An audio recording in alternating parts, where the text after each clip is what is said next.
بسم اللہ الرحمن الرحیم۔ پیارے دوستوں، آج ہم آپ کو سنانے جا رہے ہیں سرکار پیر پیرا میرے میرا شیخ عبدالقادر جیلانی قطب ربانی محبوب سبحانی جناب غوث اعظم شاہ جیلانی رحمۃ اللہ علیہ کے والد گرامی کا ایک ایسا واقعہ جسے سن کر آپ کا ایمان تو تازہ ہوگا ہی ساتھ آپ کو بہت ساری عمل کرنے والی باتیں بھی معلوم پڑے گی۔ یہ واقعہ ہے سرکار غوث اعظم رحمۃ اللہ علیہ کے والد گرامی سید ابو صالح موسیٰ جنگی دوست رحمۃ اللہ علیہ اور ایک سیب کا۔ تو میری آپ سے گزارش ہے کہ اس واقعے کو مکمل طریقے سے سمجھنے کے لیے اس ویڈیو کو آخر تک ضرور دیکھیے گا، اور اگر ابھی تک آپ نے ہمارے چینل کو سبسکرائب نہیں کیا ہے تو اسے بھی سبسکرائب کر دیجیے گا اور پاس میں دیے بیل آئیکن پر ضرور کلک کر دیجیے گا تاکہ ہماری ویڈیوز کی نوٹیفیکیشن آپ تک پہنچتی رہے۔ پیارے دوستوں، حضرت سید ابو صالح موسیٰ جنگی دوست رحمۃ اللہ علیہ آپ سرکار غوث اعظم رحمۃ اللہ علیہ کے والد محترم ہیں۔ آپ بڑے ہی کامل ولی ہیں، شریعت کے پیروکار۔ آپ شریعت کے نور سے ہی اپنے آپ کو نکھارتے تھے۔ آپ رحمۃ اللہ علیہ دریا کے کنارے رہتے تھے اور ہمیشہ اللہ تعالیٰ کی عبادت میں مشغول رہتے تھے۔ آپ رحمۃ اللہ علیہ نے کبھی بھی اپنی پوری زندگی میں کوئی حرام شے نہ کھائے، ہمیشہ حلال کمائی پر ہی گزر بسر کیا۔ آپ رحمۃ اللہ علیہ گاؤں میں مزدوری کرنے جاتے اور وہاں سے جو محنت کے پیسے ملتے انہیں سے کھانا خرید کر اپنا گزر بسر کرتے، لیکن کبھی بھی کسی حرام چیز کو پسند نہیں کرتے تھے، ہمیشہ حلال کی کھاتے تھے۔ اور آپ کو محنت کا بھی بڑا شوق تھا، اتنا ہی شوق آپ کو عبادت الہی کا بھی تھا۔ محنت کر کے جو روپے لاتے تھے اس سے کھانا خریدتے اور وہیں پر دریا کنارے آ کر بیٹھ شوق سے اس کو نوش فرماتے۔ آپ ہمیشہ ہی اس دریا کے کنارے ہی رہتے تھے۔ آپ کا یہی معمول تھا اور آپ کا یہی جینے کا طریقہ تھا، اور آپ ہمیشہ عبادت الہی میں مشغول رہتے تھے اور زیادہ سے زیادہ عبادت الہی کیا کرتے تھے۔ ایک دن اچانک اللہ کی مرضی سے آپ کی طبیعت خراب ہو گئی اور آپ اتنا کمزور ہو گئے کہ آپ چل پھر بھی نہیں پا رہے تھے، یعنی بیماری کی وجہ سے آپ کے اندر اتنی بھی قوت نہیں بچی تھی، یعنی اتنی بھی طاقت نہیں بچی تھی کہ آپ چل پھر بھی سکتے۔ آپ کی طبیعت خراب ہونے کی وجہ سے آپ مزدوری پر نہ جا سکے اور آپ کے پاس پیسے نہیں آئے تو آپ رزق کے لیے بہت فکر کرنے لگے۔ بہرحال یہ تو اللہ کی طرف سے امتحان تھا، ورنہ ایسے ولی کامل کے لیے اللہ تعالیٰ کہیں سے بھی رزق بھیج ہی دیتا ہے۔ جب آپ کی طبیعت بہت زیادہ خراب ہو گئی اور آپ چل پھر بھی نہیں پا رہے تھے اور آپ مزدوری کرنا نہ جا سکے تو آپ کے پاس کھانے پینے کا خریدنے کے پیسے بھی نہیں تھے اور آپ ٹھیک سے چل پھر بھی نہیں پا رہے تھے، کیونکہ بیماری کی وجہ سے آپ کی حالات بہت کمزور ہو چکی تھی۔ لیکن پیارے دوستوں، اس حال میں بھی آپ نے ہمیشہ اللہ تعالیٰ کا شکر ادا کرتے رہے اور صبر کرتے رہے اور عبادت الہی میں مشغول رہے۔ آپ رحمۃ اللہ علیہ ابھی اس فکر میں ہی تھے کہ آپ نے خیال کیا کہ کیوں نہ میں روزہ رکھوں تو مجھے ثواب بھی ملے گا اور میں اس مشکل وقت میں بھی صبر کر پاؤں گا۔ تو آپ رحمۃ اللہ علیہ نے اس کے دوسرے دن ہی پانی سے شہری کی اور روزہ رکھ لیا، اور جب شام ہوا، جب کوئی انتظام نہ ہوا تو آپ نے پانی سے ہی روزہ کھول لیا۔ ایسے ہی کچھ دن بیتے اور جب آپ کی حالات بہت زیادہ خراب ہو گئی، بغیر کھانا کھائے کیسے گزر بسر ہوتا اور پانی پی کر کب تک گزارا ہوتا۔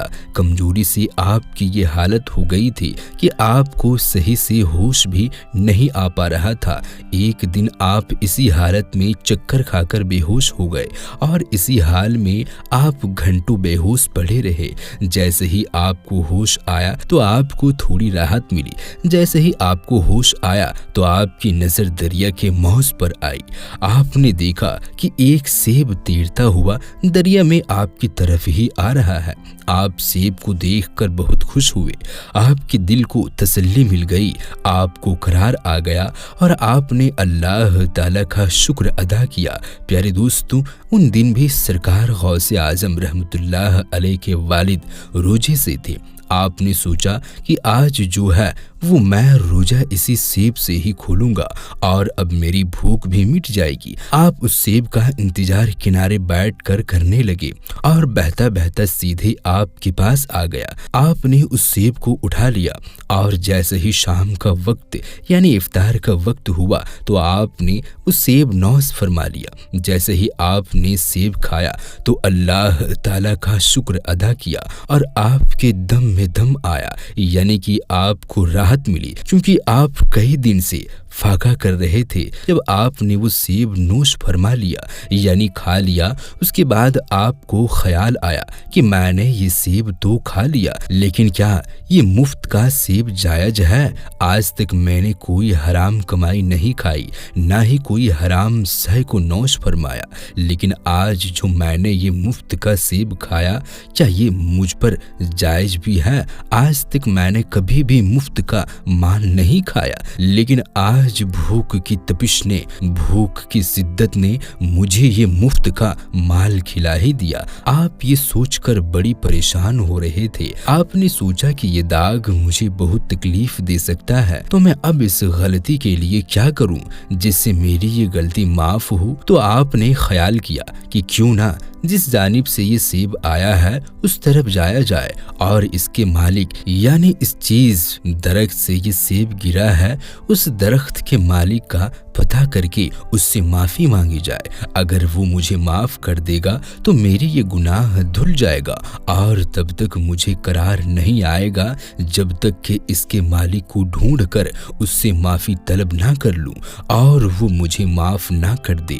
آپ نے یہ ٹھان لیا کہ اب تو میں اس سیب کے مالک کو ڈھونڈ کر ہی رہوں گا، اور آپ نے اسی وقت وہاں سے اٹھ کر دریا کے کنارے کنارے جس جانب سے سیب آیا تھا اس طرف چلنا شروع کر دیا اور اس طرف روانہ ہو گئے جس طرف سے یہ سیب آیا تھا۔ آپ کی آنکھوں میں آنسو تھے، آپ کو بہت برا لگ رہا تھا کہ میں نے مفت کا سیب کھا لیا، تو آپ کی آنکھوں سے اشک جاری تھے اور آپ اس جانب چل رہے تھے۔ آپ تھوڑی ہی دور چلے تھے کہ آپ کو اچانک ایک سیبوں کا باغ دکھا جو اس دریا کے کنارے ہی تھا، اور ایک درخت جس کی ایک ڈال دریا کے اوپر ہی تھا اور اس میں بہت سارے سیب لگے ہوئے تھے۔ آپ نے خیال فرمایا کہ ہو نہ ہو اس درخت کا ہی سیب گر کر اس دریا سے مجھ تک پہنچا تھا۔ آپ نے جیسے ہی اس باغ کو دیکھ لیا تو آپ دوڑ کر اس کے جانب گئے۔ آپ جیسے ہی اس باغ میں داخل ہوئے تو آپ نے دیکھا کہ ایک بزرگ عبادت میں مشغول ہے۔ آپ وہیں پر کھڑے ہو کر انتظار کرنے لگے۔ جیسے ہی وہ بزرگ عبادت سے فارغ ہوئے تو آپ رحمت اللہ علیہ ان کے سامنے ادب سے کھڑے ہو گئے۔ ان بزرگ سے فرمایا کہ مجھ سے ایک بہت بڑا گناہ ہو گیا ہے، آپ کا قصوروار مجھے معاف کر دیجئے۔ ان بزرگ نے کہا تجھ سے کیا گناہ ہو گیا ہے، تم مجھ سے معافی کیوں مانگ رہے ہو؟ تو آپ حضرت موسیٰ جنگی دوست رحمت اللہ علیہ نے فرمایا کہ حضرت آپ کے باغ کا ایک سیب دریا میں بہتا ہوا مجھ تک پہنچ گیا تھا اور میں نے یہ سیب کھا لیا۔ میں آپ کے پاس اپنے قصور کی معافی مانگنے کے لیے آیا ہوں۔ اگر آپ مجھے معاف کر دیں گے تو میرے دل سے یہ پریشانی دور ہو جائے گی۔ آپ مجھے معاف کر دیں۔ جن بزرگ کا باغ کا وہ سیب تھا، آپ بھی روشن ضمیر بزرگ تھے۔ آپ پہلے تو مسکرائے، اس کے بعد کہنے لگے کہ تم نے تو بہت بڑا گناہ کر دیا ہے، یہ کوئی چھوٹا موٹا گناہ نہیں ہے۔ تم نے بغیر پوچھے ہمارا سیب کیسے کھا لیا؟ میں اس بات کو ایسے ہی درگزر نہیں کروں گا۔ جو تم نے غلطی کی ہے میں اس کی سزا تمہیں ضرور دوں گا۔ حضرت ابو صالح رحمت اللہ علیہ فرمانے لگے کہ آپ جو بھی سزا دیں گے مجھے قبول ہے۔ میں نے گناہ کیا ہے تو میں سزا کا بھی حقدار ہوں۔ آپ جو بھی سزا دیں گے میں ہنسی خوشی اسے قبول کر لوں گا، لیکن آپ بس میرا یہ گناہ معاف کر دیجئے۔